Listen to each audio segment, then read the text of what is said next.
Atom chapter का ये वाला कॉन्सेप्ट कंफर्म आता है नीट के अंदर। तीन ही कॉन्सेप्ट होते हैं बेटा, या तो बोहर मॉडल का होता है, excitation energy, ionisation potential energy होता है, या तो सीधा आपका स्पेक्ट्रल सीरीज का एक क्वेश्चन होता है। तो इन तीनों में से एक होगा। आइए मैं आपको एक सिखाता हूँ। Excitation energy, excitation potential, ionisation energy, ionisation potential, बहुत ही सिंपलेस्ट तरीके के साथ, आसान भाषा में एक ट्रिक के साथ मैं आपको एक्सप्लेन करूंगा बेटा। नीट वाले स्टूडेंट्स के लिए बहुत ज़्यादा हेल्पफुल होगा, तो जरूर इसे देखिए, वीडियो को सेव भी कर लीजिए। देखिए सबसे पहले हमारे एनर्जी का जो फॉर्मूला होता है -13.6 n square and then Z square होता है। क्योंकि हम हाइड्रोजन की बात कर रहे हैं इसलिए हाइड्रोजन के लिए जेड 1 होता है, तो ये -13.6 डिवाइड बाई एन स्क्वायर हुआ।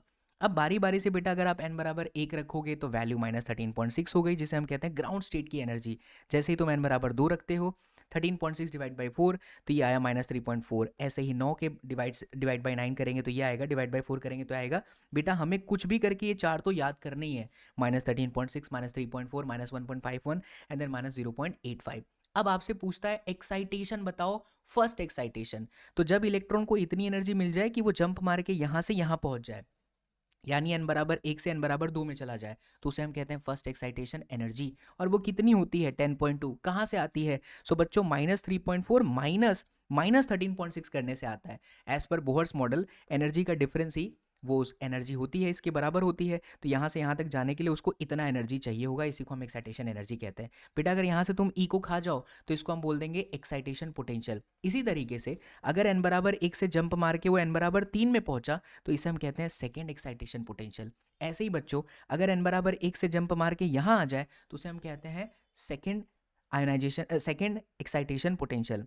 Sorry, third. अगर n बराबर 4 है तो थर्ड है, और ऐसे n बराबर 5 में गया तो फोर्थ है ना? तो शायद मैंने गलत बोल दिया, लेकिन मैं इसे एडिट नहीं करूंगा, सिंपल तरीके से समझाता हूँ, फिर से ध्यान से सुनिए। n बराबर 1 से n बराबर 2 यानी कि फर्स्ट, n बराबर 1 से n बराबर में 3 तो सेकेंड, n बराबर 1 से n बराबर में 4 तो थर्ड। हमेशा एक बढ़ा दीजिए। फर्स्ट एक्साइटेशन मतलब n बराबर 2 में बैठा है, और आयोनाइजेशन का मतलब होता है बेटा कि अगर वो यहाँ है तो यहाँ से सीधा वो यहाँ चला जाए, मतलब फ्री हो जाए। आयनाइज्ड होने का मतलब है कि इलेक्ट्रॉन फ्री हो गया, मतलब अगर उसको इतनी एनर्जी मिल जाए कि वो यहाँ चला जाए। तो देखिए -13.6 है, +13.6 दे दीजिए तो यहाँ चला जाएगा। तो इसको हम कहते हैं आयनाइजेशन एनर्जी, और वापस ई हटा दीजिए तो बेटा उसी को हम कहते हैं आयनाइजेशन पोटेंशियल।